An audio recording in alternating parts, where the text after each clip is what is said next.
வணக்கம் அன்பு நண்பர்களே, மற்றொரு வீடியோவில் தங்களை சந்திக்கிறதுல மிக்க மகிழ்ச்சி.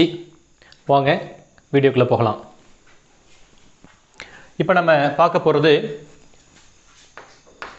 Transistor biasing.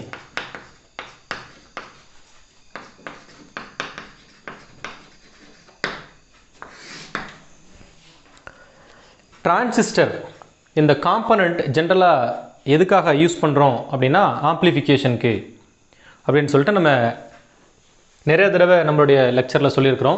Transistor is meant for amplification. So டிரான்சிஸ்டர்னாலே அதனுடைய மெயின் யூஸ் இஸ் ஆம்ப்ளிஃபிகேஷன். அதாவது இன்புட்டில் இருக்கக்கூடிய வீக் சிக்னலை இன்புட்டில் நம்ம கொடுக்கக்கூடிய வீக் சிக்னலை அவுட்புட்டில் ஆம்ப்ளிஃபை பண்ணி கொடுக்கறது தான் டிரான்சிஸ்டருடைய வேலை. இது ஜென்ரலாக நமக்கு தெரிஞ்ச விஷயம். ஸ்ட்ராங் சிக்னல் அல்லது ஆம்ப்ளிஃபைட் சிக்னலாக அவுட்புட்டில் கொடுக்கணும். இது நமக்கு தெரிஞ்சது. இப்படி இன்புட்டில் நம்ம கொடுக்கக்கூடிய வீக் சிக்னல் அவுட்புட்டில் ஆம்ப்ளிஃபை ஆகி வரும் பொழுது அந்த சிக்னல் மட்டும்தான், இன்புட்டில் இருக்கக்கூடிய இந்த வீக் சிக்னல் மட்டும்தான் அவுட்புட்டில் வரும் பொழுது ஆம்ப்ளிஃபை ஆகிருக்கணுமே வெளியே இந்த சிக்னலோட ஷேப் சேஞ்ச் ஆகிருக்கக்கூடாது. அதாவது இதனுடைய மேக்னிடியூட் மட்டும் இன்க்ரீஸ் ஆகிருக்கணும். At the same time shape should be unchanged. Shape shall remain unchanged. இது வந்துட்டு ரொம்ப இம்பார்ட்டன்ட். ஷேப் சேஞ்ச் ஆயிடுச்சு அப்படின்னா அதில் இருக்கக்கூடிய இன்ஃபர்மேஷன் லாஸ்ட் ஆகிடும், இன்ஃபர்மேஷன் மிஸ் ஆகிடும்.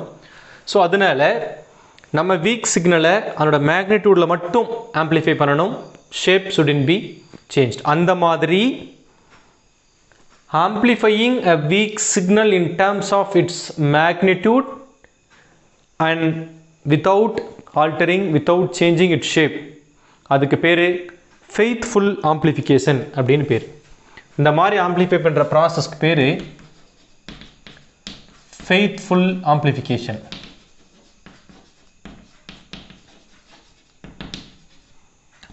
ஸோ இந்த faithful amplification-ஐ அச்சீவ் பண்ணணும் அப்படிங்கிறதுக்கு தான் டிரான்சிஸ்டரை கனெக்ட் பண்ணுறதுல நிறைய கண்டிஷன் சொல்கிறாங்க.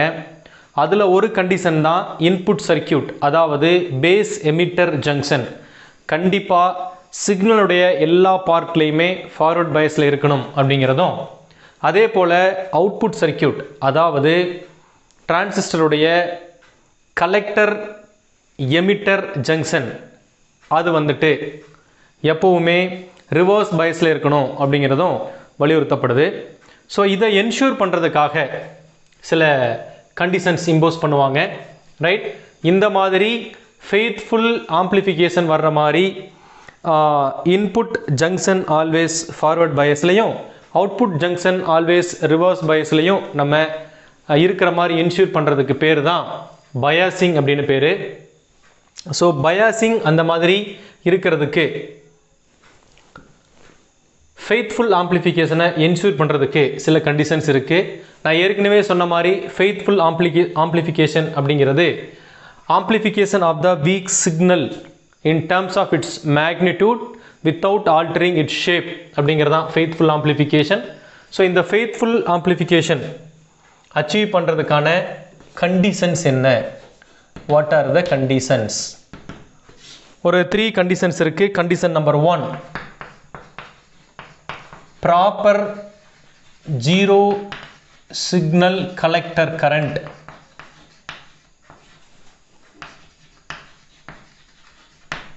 இரண்டாவது condition minimum proper base emitter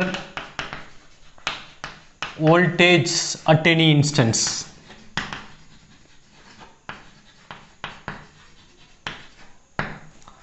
மூணாவது condition minimum proper collector emitter voltage at any instance.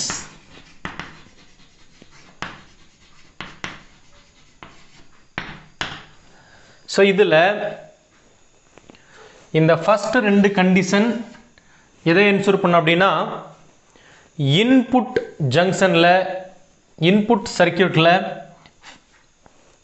Signal வந்து எந்த ஸ்டேஜில் இருந்தாலும் இன்புட் சர்க்கியூட் ஃபார்வர்ட் பைஸில் இருக்கும் அப்படிங்கிறத என்ஷூர் பண்ணும். So this ensures first two condition ensures input circuit in forward bias. At the same time, this third condition ensures output circuit in reverse bias.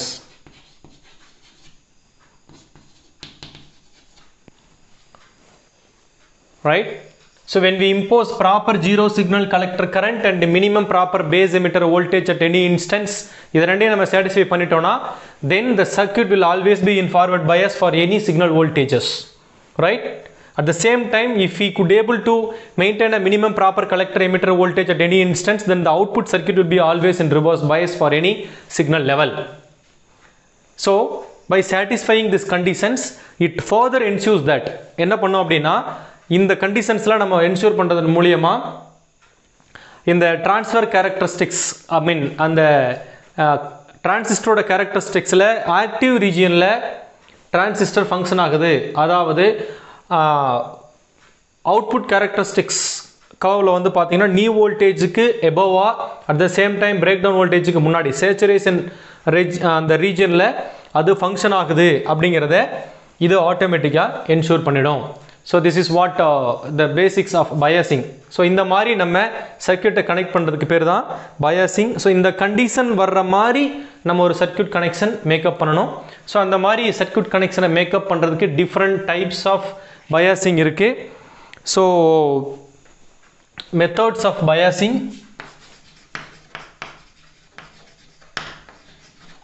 there are three methods of biasing. One is base resistor bias and the second one is bias with feedback resistor, and then the third one, and it is the most widely used one, voltage divider bias.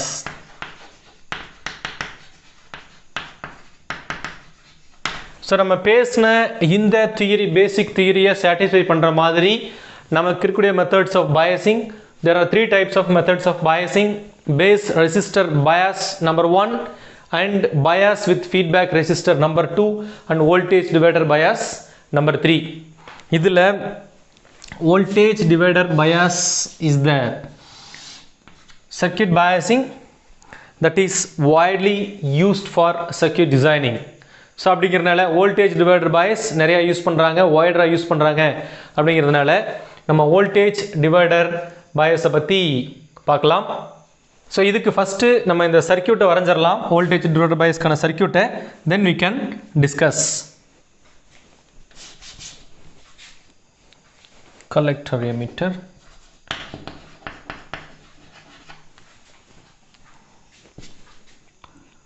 so let's draw a transistor in common emitter configuration. இதில் voltage divider bias அப்படிங்கிறது will look like this.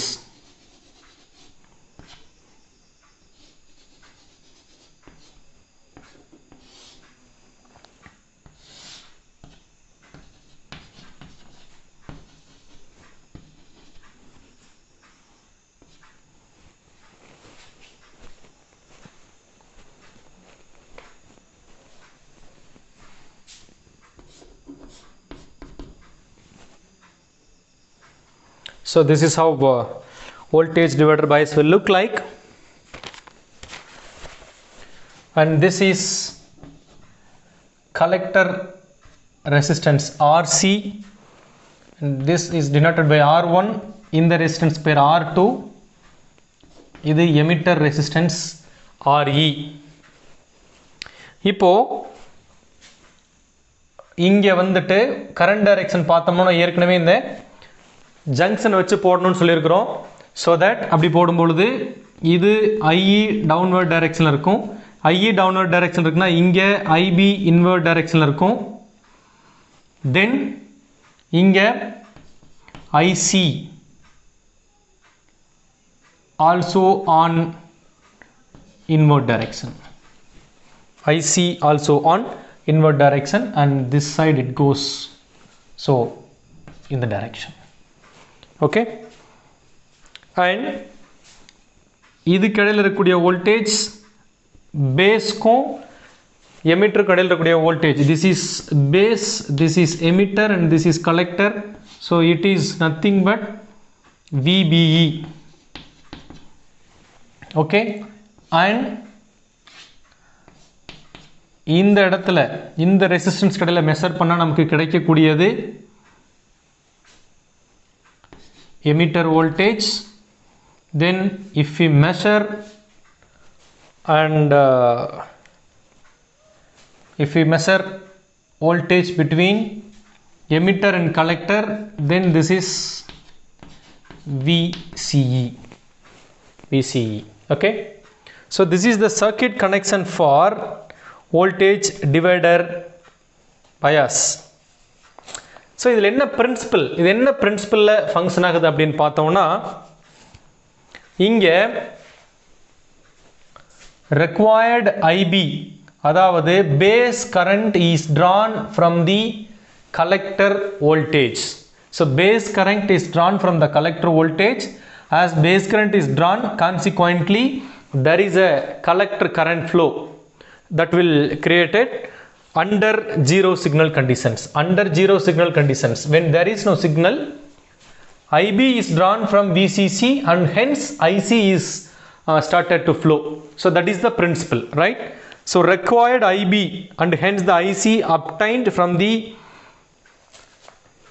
collector voltage, collector junction voltage under zero signal condition அப்படிங்கிறது இருக்கக்கூடிய principle. So this method is widely used because of two reasons. One, for its proper biasing, another for its stabilization. The reason for its usage is proper biasing and stabilization. So for the proper biasing and stabilization, for these two reasons, this voltage divider bias is widely used. இப்போ இதில் பார்த்தீங்கன்னா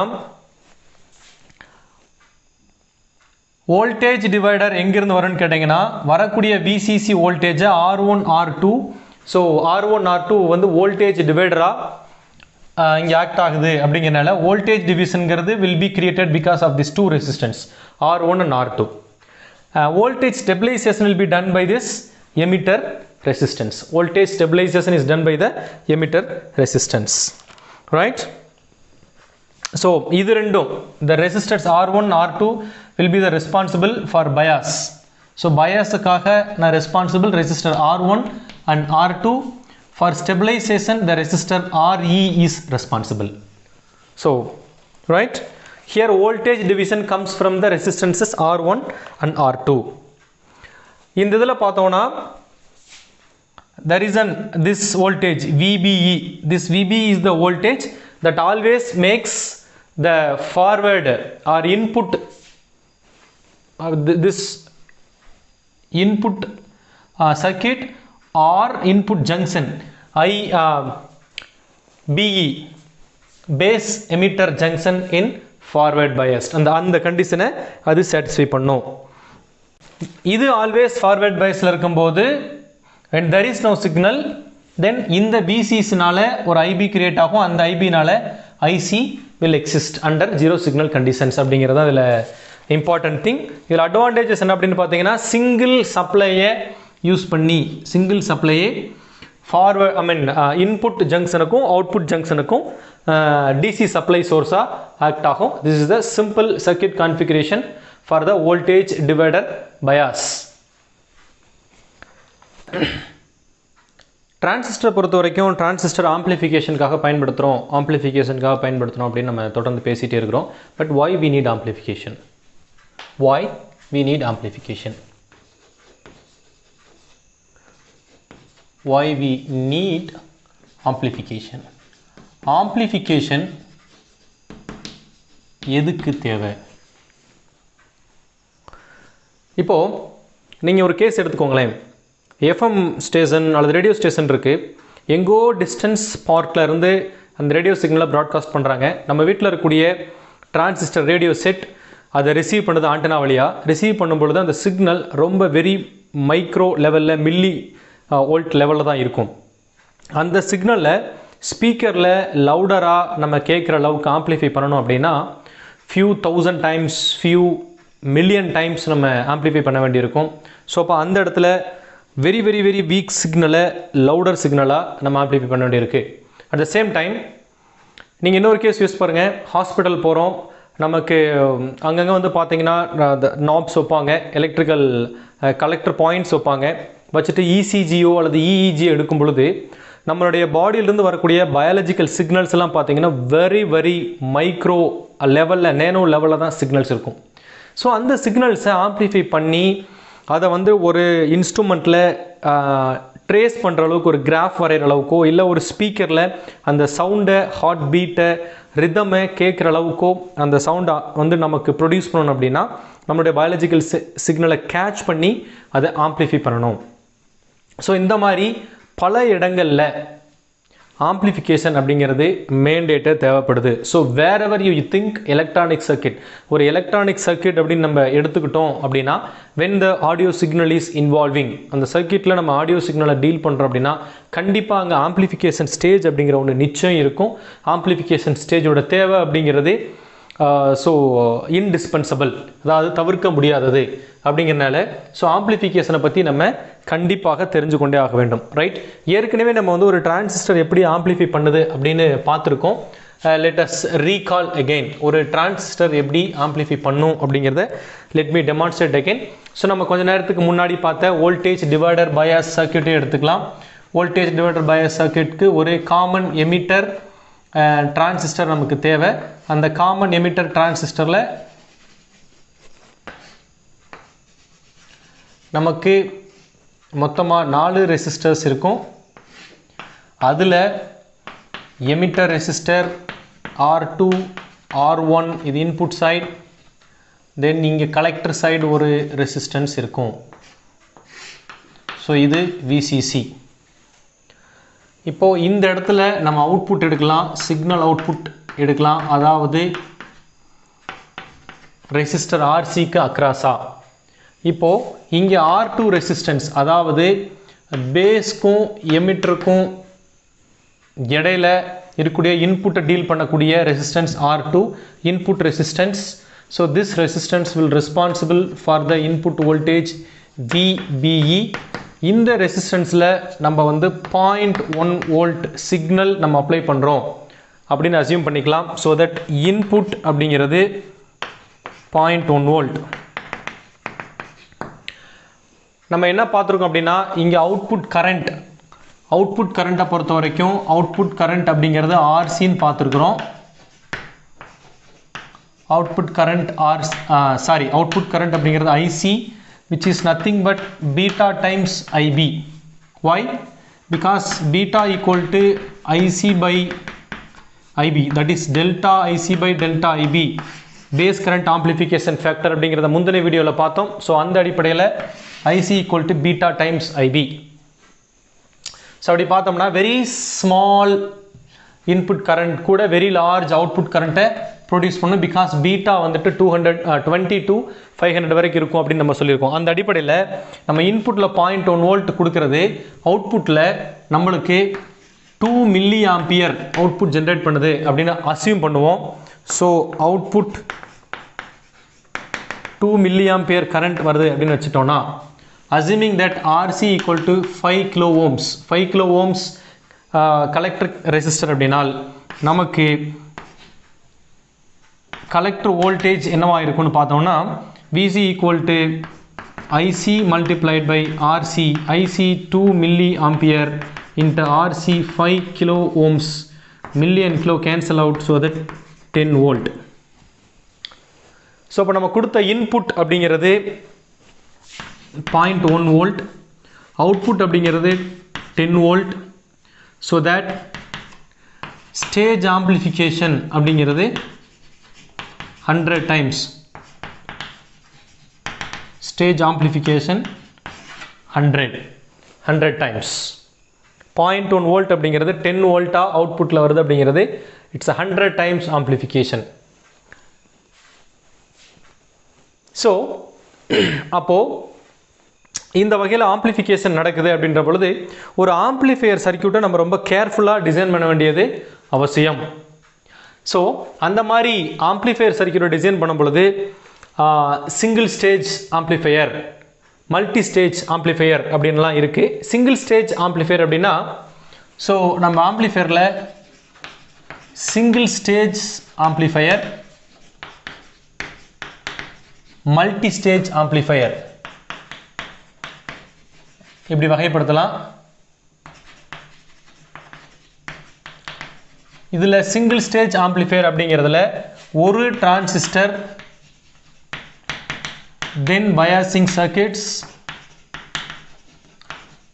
the bias circuit and other auxiliary components எல்லாம் இருக்கும். ஜென்ரலாக ப்ராக்டிக்கலாக single stage amplifier சர்க்யூட்ஸில் இருக்காது. ஒரு practical amplifier டெஃபினட்டாக மல்டி ஸ்டேஜ் ஆம்பிளிஃபையராக தான் இருக்கும். ஆனால் நம்ம ஒரு சிங்கிள் ஸ்டேஜ் ஆம்பிளிஃபையர் எப்படி ஃபங்க்ஷன் ஆகுது, அதனோட சர்க்யூட் டயக்ராம் எப்படி இருக்குது, அதில் சர்க்யூட் டயக்ராமில் இருக்கக்கூடிய காம்பனன்ட்ஸ் என்ன, அந்த காம்பனன்ட்ஸுடைய ஃபங்க்ஷன் என்ன அப்படின்னு அண்டர்ஸ்டாண்ட் பண்ணிக்கிறதன் மூலமாக மல்டி ஸ்டேஜ் ஆம்பிளிஃபையர் எப்படி ஃபங்க்ஷன் ஆகுது அப்படிங்கிறத நம்ம புரிஞ்சுக்க முடியும்.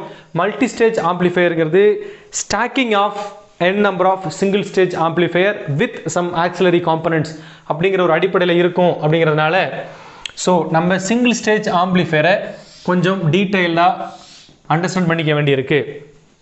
ஸோ அந்த அடிப்படையில் நம்ம ஒரு சிங்கிள் ஸ்டேஜ் ஆம்பிளிஃபையரை எடுத்துக்க போகிறோம். அதாவது இங்கே நம்ம இது வரைக்கும் பார்த்தது எல்லாமே காமன் எமிட்டர் கான்ஃபிகரேஷன் எடுத்துருக்கிறோம். ஸோ அதனால் ஒரு காமன் எமிட்டர் கான்ஃபிகரேஷன் இருக்கக்கூடிய சிங்கிள் ஸ்டேஜ் ஆம்பிளிஃபையர் எடுத்துக்கிட்டு அந்த சிங்கிள் ஸ்டேஜ் ஆம்பிளிஃபையர் எப்படி ஃபங்க்ஷன் ஆகும் அப்படின்னு பார்க்கலாம். ஸோ அதுக்கு நம்ம ஒரு டயக்ராம் வரைஞ்சிக்கலாம். First let us start with diagram. Diagram நீட்டாக வரைஞ்சிட்டோம்னா அதிலிருந்து ஒரு காம்பனண்ட்டாக நம்ம படிச்சுக்கலாம் எப்படி ஃபங்க்ஷன் ஆகுன்ட்டு. So single stage amplifier in a common emitter configuration. Common emitter கான்ஃபிகரேஷனில் இருக்கக்கூடிய ஒரு சிங்கிள் ஸ்டேஜ் ஆம்பிளிஃபையருடைய டயக்ராமை ஃபஸ்ட்டு நம்ம வரைஞ்சிக்கிடலாம்.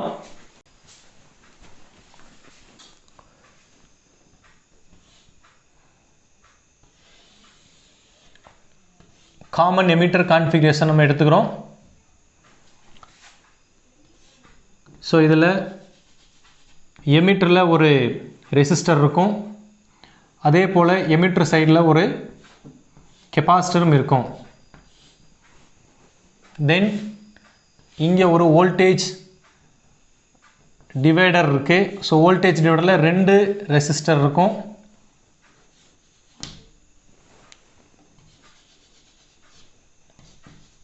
R1 R2, இந்த resistor RE,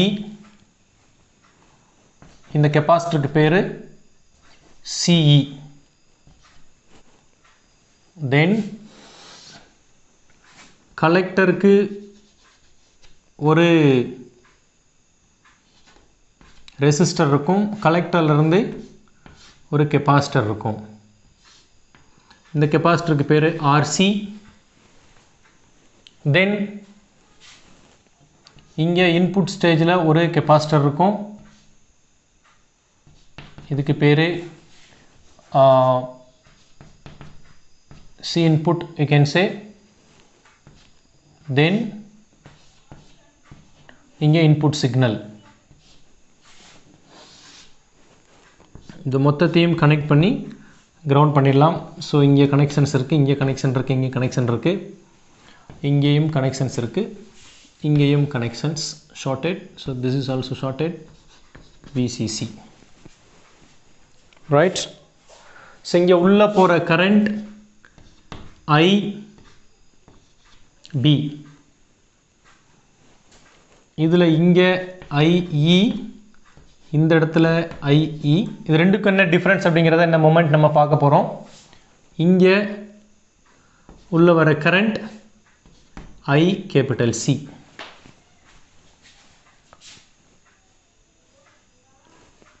And then this is output. So this is output. So output is taken across a resistance called load resistance. Okay, so this is the schematic diagram for a single stage common emitter configuration amplifier. So இப்போ இதில் நம்ம பார்க்க போகிறது ஒரு 2-3 terms பார்க்க போகிறோம். One is circuit biasing. So இப்போ இங்கே பார்த்தோம்னா இதில் இந்த சர்க்யூட்டில் ஒரு டிரான்சிஸ்டர் NPN டிரான்சிஸ்டர் இருக்குது. So this is emitter, it is base, it is collector. இங்கே ஒரு கலெக்டர் ரெசிஸ்டர், இங்கே voltage divider resistor, emitter resistor இருக்குது, லோட் ரெசிஸ்டர் இருக்குது. இந்த இடத்துல சிக்னல் கொடுக்குறோம், இன்புட் சிக்னல் இங்கே கொடுக்குறோம். இந்த இன்புட் சிக்னல் தான் இங்கே அவுட்புட்டில் ஆம்ப்ளிஃபை ஆகி வரப்போகுது. ஸோ இங்கே ஒரு கெப்பாசிட்டர் இருக்குது, இங்கே ஒரு கெப்பாசிட்டர் இருக்குது, இங்கே ஒரு கெப்பாசிட்டர் இருக்குது. ஸோ திஸ் இஸ் கீழே காமன் கிரவுண்ட் இருக்குது. This is the schematic circuit diagram for single stage amplifier, single stage common emitter amplifier. So இதில் சில terms நம்ம பார்க்க போகிறோம். ஒன்று circuit biasing. இதில் biasing அப்படின்னு பார்க்கும் பொழுது R1 R2 இந்த ரெண்டு ரெசிஸ்டன்ஸும் வோல்டேஜ் டிவைடர் biasing சர்க்யூட்டாக இருக்குது. ஸோ அதோட இந்த எமிட்டர் ரெசிஸ்டர் அது சர்க்யூட்டோட ஸ்டெபிலைசேஷனுக்கு ரெஸ்பான்சிபிளாக இருக்குது. இது ஏற்கனவே நம்ம வோல்டேஜ் டிவைடர் இதில் பார்த்தது தான். இதை தாண்டி நம்ம பார்க்க போகிறது அடிஷ்னலாக இருக்கக்கூடிய 3 கெப்பாசிட்டர். இந்த 3 கெப்பாசிட்டரோட ரோல் என்ன அப்படிங்கிறத நம்ம பார்க்க போகிறோம். So first capacitor input capacitor. Input capacitor அப்படிங்கிறது இங்கே இருக்கக்கூடிய இந்த CI கெப்பாசிட்டர். இது வந்து ஒரு electrolytic capacitor. Electrolytic type capacitor.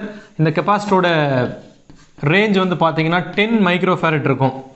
என்ன இந்த கெப்பாசிட்டரோட ரோல் அப்படின்னு பார்த்தா, இப்போது இங்கேருந்து ஒரு இன்புட் சிக்னல் வரப்போகுது.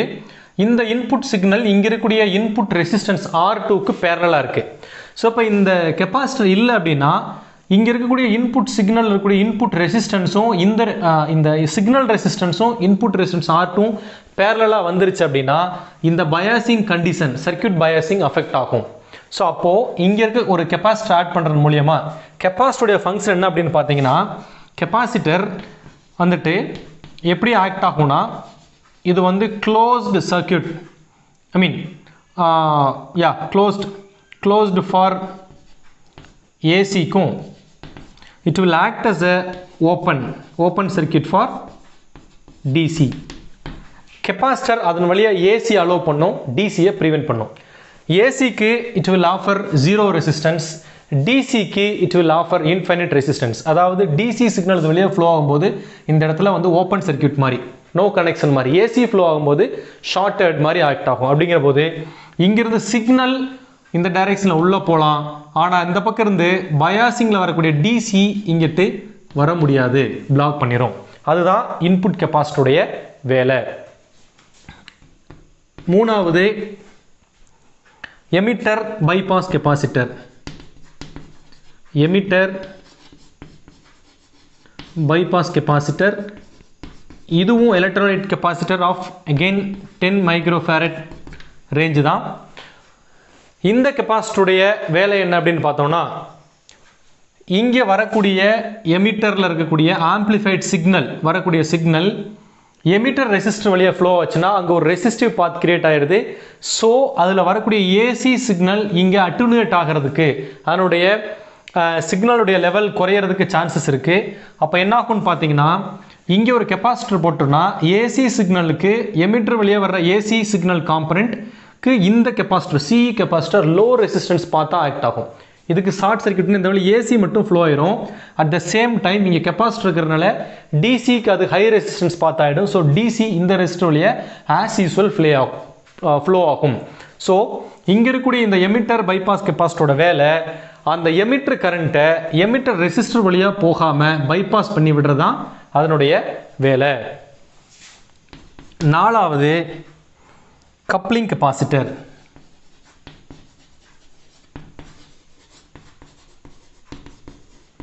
நாலாவது கப்ளிங் கெப்பாசிட்டர்.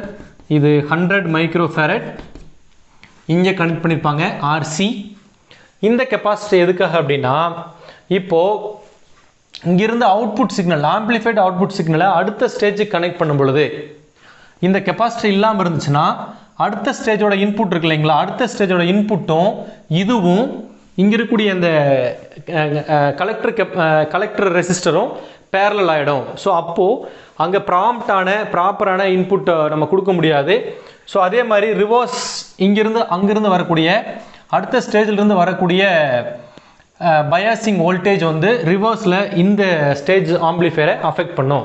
ஸோ இது ரெண்டையும் ப்ரிவென்ட் பண்ணுறதுக்காக ஒன் டைரெக்ஷனல் ஏசி சிக்னல் மட்டும். அதே மாதிரி இந்த கலெக்டரில் அவுட்புட்டில் வரக்கூடிய சிக்னல் ஆம்பிளிஃபைடு சிக்னலில் ஏதாவது டிசி காம்பனண்ட் இருந்தால் அந்த டிசி காம்பனண்ட்டை ஃபில்டர் பண்ணிவிட்டு ஏசி காம்பனண்ட்டை மட்டும் அடுத்த ஸ்டேஜுக்கு அனுப்புறது உட்பட்ட அந்த ரோலில் ப்ளே பண்ணுறது கப்ளிங் கெப்பாசிட்டரோட வேலை. அதுக்காகவும் அங்கே கப்ளிங் கெப்பாசிட்டர் போட்டிருக்கிறாங்க.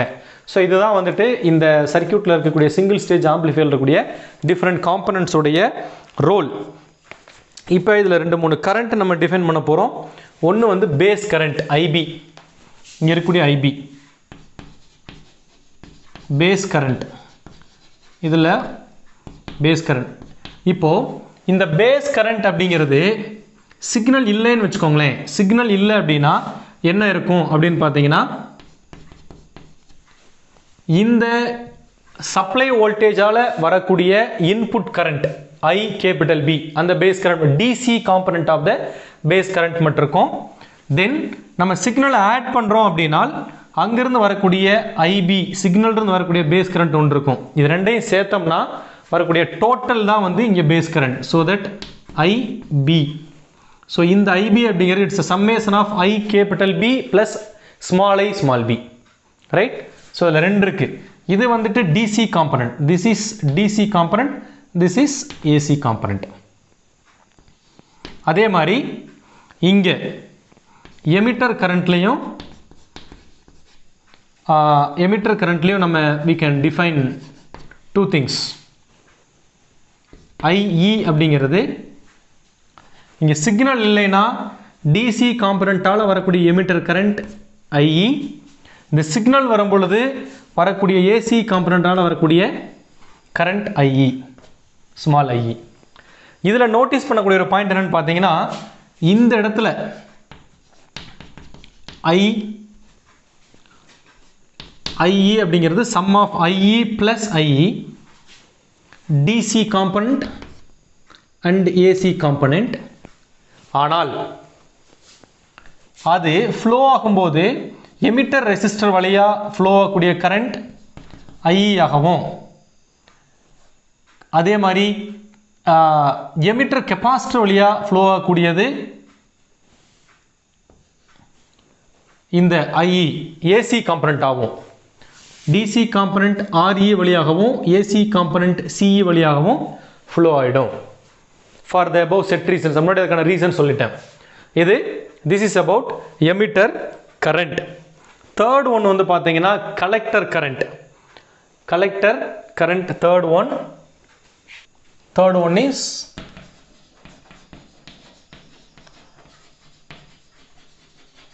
Collector current. கலெக்டர் கரண்ட்லேயே 2 காம்பனண்ட் இருக்கு. ஒன்று அகெயின் சிக்னல் இல்லாத இருக்கக்கூடிய டிசி காம்பனண்ட் ஆஃப் IC, இன்னொன்று ஏசியிலிருந்து வரக்கூடிய AC component of IC. So இது டிசி காம்பனண்ட், இது ஏசி காம்பனண்ட்.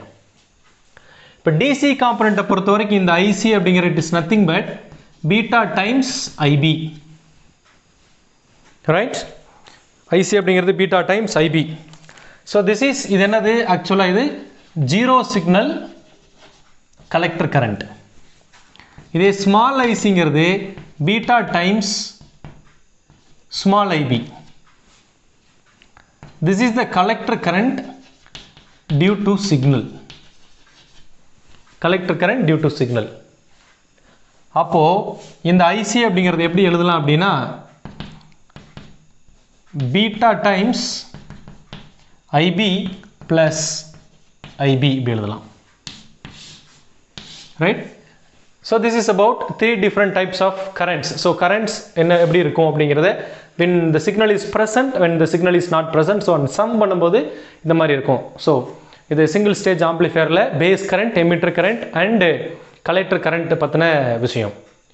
அடுத்ததா இதில் இன்னொரு விஷயம் gain, frequency response curve.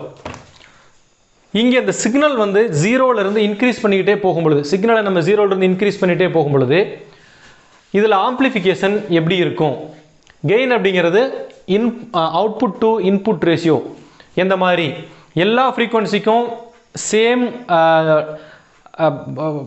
Level of output வருதா, இல்லை வேறு ஃப்ரீக்வன்சிக்கு வேறு மாதிரி வருதா அப்படிங்கிறதா வந்துட்டு நம்ம ஃப்ரீக்வன்சி ரெஸ்பான்ஸ் கர்வ்லேருந்து அண்டர்ஸ்டாண்டிங் பண்ணிக்கிற விஷயம்.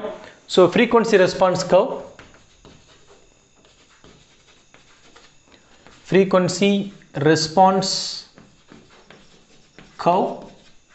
So it is the curve between input frequency to the voltage gain. So நம்ம ஒரு drawing வரைஞ்சோம் அப்படின்னா it's a curve between, so x axis ல frequency இருக்கும்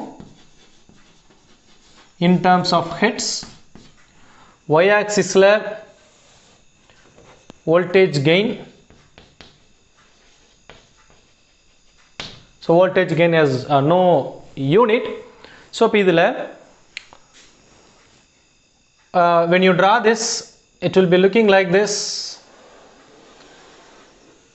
for a single stage amplifier. So இதில் பார்க்கும் பொழுது இந்த frequency response curveல நம்ம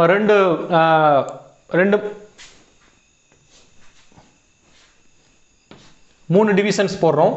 ஸோ இந்த ரீஜியன் ஒரு டிவிஷன், இந்த ரீஜியன், தென் இதுக்கு அந்த பக்கம் இருக்கக்கூடிய ரீஜியன். இது லோ ஃப்ரீக்வன்சி ரேஞ்ச், ஜீரோலேருந்து இந்த வோல்டேஜ் கெயின் இன்க்ரீஸ் ஆகி ஒரு சர்டன் லெவல் வரைக்கும் வரக்கூடியது லோ ஃப்ரீக்வன்சி ரேஞ்ச். தென் இந்த சேச்சுரேட்டாக இருக்கக்கூடியது mid frequency range. Mid frequency ரேஞ்சில் saturated. Then further frequency increase பண்ணும்பொழுது there is a decrease in voltage gain. இது high frequency range. இது high frequency range. இந்த மாதிரி நம்ம frequency response curve, that is the curve between frequency and voltage gain, இதை மூணு செக்மெண்ட்டாக பிரிக்கலாம். அதோட கூடுதலாக இதில் ஒரு டேர்ம் நம்ம போட போகிறோம்.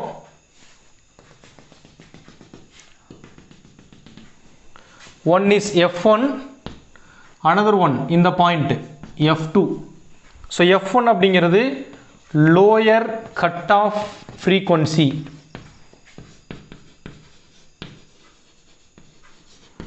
F1ங்கிறது lower cutoff frequency. F2ங்கிறது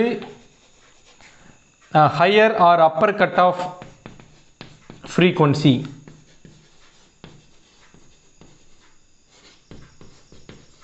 இது என்ன அப்படின்னு பார்த்தோம்னா what is this lower cut off frequency அப்படின்னு கேட்டால், அதாவது இந்த மிட் ரேஞ்ச் ஆஃப் ஃப்ரீக்வன்சியோடைய மேக்னிடியூட், மேக்ஸிமம் மேக்னிடியூட் எடுத்துக்கிட்டு அதில் 1/√2 times magnitude of mid range of frequency இருக்கக்கூடிய வேல்யூ தான் வந்துட்டு லோயர் சைடு எடுத்துக்கிட்டோன்னா அது வந்து lower cut off frequency. Upper side எடுத்துக்கிட்டோன்னா that is higher frequency range, அந்த சைடு பார்த்தோம்னா அது வந்துட்டு அப்பர் கட் ஆஃப் ஃப்ரீக்வன்சி. இந்த ரெண்டு எங்கே இந்த மேக்ஸிமம் ரேஞ்சிலிருந்து 1/√2 டைம்ஸ் ஆஃப் மேக்னிடியூட் எடுத்து இந்த சைடு டாட் வச்சு அது கரஸ்பாண்டிங் ஃப்ரீக்வன்சி பார்த்தோம்னா F1 that is lower cut off frequency. Opposite side எடுத்துக்கிட்டு அதுக்கு கரஸ்பாண்டிங் ஃப்ரீக்வன்சி பார்த்தோம்னா F2 அது ஹையர் கட் ஆஃப் ஃப்ரீக்வன்சி. இப்போ பேண்ட் வித் அப்படிங்கிறது bandwidth அப்படிங்கிறது higher cutoff frequency minus lower cutoff frequency. Higher cutoff frequency minus lower cutoff frequency. இந்த difference எடுத்தோம்னா அதுதான் bandwidth, operating bandwidth of this single stage CE amplifier உடைய operational bandwidth. So இந்த bandwidthல என்ன அர்த்தம்னா இந்த bandwidthல இந்த frequency rangeக்குள்ள இந்த bandwidthல இந்த circuit will give maximum amplification. அதுக்கு இதனுடைய beyond this bandwidth lower and higher frequenciesல என்ன கொடுக்கும்னா அந்த அளவுக்கு அதிகமான amplification கொடுக்காது அப்படினு அர்த்தம். So this is all about the single stage transistor amplifier. So இது வரைக்கும் நம்ம என்ன பார்த்தோம் அப்படினு பாத்தீங்கன்னா amplification here required, எப்படி amplification நடக்குது, ஒரு single stage amplifierல என்னென்ன காம்போனன்ட்ஸ் இருக்குது அப்படிங்கறத நம்ம பார்த்தோம். எப்படி ஆம்ப்ளிஃபை ஆகுறதுங்கறது ஏற்கனவே பார்த்துட்டதனால the same if you apply here நமக்கு இங்க ஆம்ப்ளிஃபிகேஷன் நடக்கும். ரைட், இதுல இருக்கக்கூடிய டிஃபரண்ட் டெர்மினாலஜிஸ், அந்த சிங்கிள் ஸ்டேஜ் ஆம்ப்ளிஃபையர்ல இருக்கக்கூடிய டிஃபரண்ட் டெர்மினாலஜிஸ் பார்த்தோம். ஸோ இந்த சிங்கிள் ஸ்டேஜ் ஆம்ப்ளிஃபையர் எப்படி ஒர்க் ஆகுது அப்படின்னு பார்த்தோம் அப்படின்னா, இப்போ இங்கே இந்த சிக்னல் இன்புட்டாக கொடுக்குறோம், இந்த சிக்னல் மட்டும் உள்ளே போகும், உள்ளே போகிற சிக்னல் டிரான்சிஸ்டர் ஆக்ஷனால் ஆம்ப்ளிஃபை ஆகி இங்கே வந்துடும். இந்த டிரான்சிஸ்டர் ஆக்ஷன் நம்ம ஏற்கனவே தனியாக எக்ஸ்பிளைன் பண்ணிட்டோம். ஸோ இதோட இந்த வீடியோ நான் ஸ்டாப் பண்ணிக்கிறேன். இப்போ இன்னொரு கொஸ்டின் வரலாம். ஸோ இதில் நம்ம ஒரு சிக்னலை கொடுத்துட்டு ஆம்ப்ளிஃபை பண்ணியிருக்கிறோம். சிக்னல் கொடுக்காம வெறும் விசிசி மட்டும் ஒரு சர்க்யூட்ல உள்ள போயிட்டு அவுட்புட்டில் டிசிக்கு பதிலாக ஏசியாக ஒரு ஆசிலேஷன்ஸ் கிரியேட் பண்ண முடியுமா அப்படிங்கிற ஒரு கொஸ்டின் வந்துச்சு. அதுக்கான ஆன்சர் எஸ்ன்னு வந்துச்சு. ஸோ அப்போ எஸ்ன்னு வரும்போது அது என்ன சர்க்யூட், அந்த சர்க்யூட் எப்படி ஃபங்க்ஷன் ஆகுது அப்படிங்கிற ஒரு கொஸ்டின் வரும். அதுதான் நம்மளோட நெக்ஸ்ட் வீடியோக்கான லீட். ஸோ அடுத்த வீடியோவில் நம்ம அதை பற்றி டிஸ்கஸ் பண்ணுவோம். இப்போ இந்த வீடியோ இதோட நம்ம ஸ்டாப் பண்ணிக்கலாம். ஸோ இந்த வீடியோ உங்களுக்கு பிடிச்சிருந்துச்சுன்னா இந்த சேனலை, பீப்புள்ஸ் பார்க் சேனலை நீங்கள் சப்ஸ்கிரைப் பண்ணிக்கோங்க, உங்கள் ஃப்ரெண்ட்ஸோட ஷேர் பண்ணுங்கள், பெல் நோட்டிஃபிகேஷனை எனேபிள் பண்ணி ஃபியூச்சர் வீடியோஸ்க்கான நோட்டிஃபிகேஷன் பட்டனை நீங்கள் எனேபிள் பண்ணி வச்சுக்கோங்க. அண்ட் இந்த சேனலோடைய டெவலப்மெண்ட்டுக்கு நீங்கள் எதாவது சொல்ல நினச்சிங்கனாலோ அல்லது உங்களுக்கு ஏதாவது டவுட்ஸ் இருந்துச்சுனாலோ கமெண்ட் செக்ஷனில் எழுதுங்க, நாங்கள் உங்களுக்கு ப்ராம்ப்டாக பதில் சொல்கிறோம். ஸோ அடுத்த வீடியோவில் உங்களை சந்திக்கும் வரை உங்களிடமிருந்து விடைபெற்றுக் கொள்ளும் நான் ஜோதிமுருகன் ருத்ரமூர்த்தி. நன்றி நண்பர்களே.